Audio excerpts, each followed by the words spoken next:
nila po sa showtime. So yan, magandang hapon. So nandito lang kami ngayon. So Ate May, ano ngayong dala mo na? Dala mo? Ayan. Ibibigay natin kaya.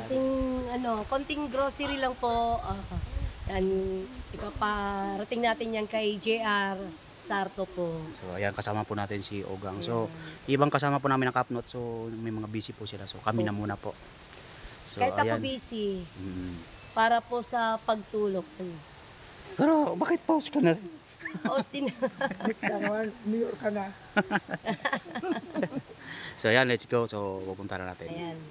Yan, ipapaabot natin yung konting tulong po para po kay JR.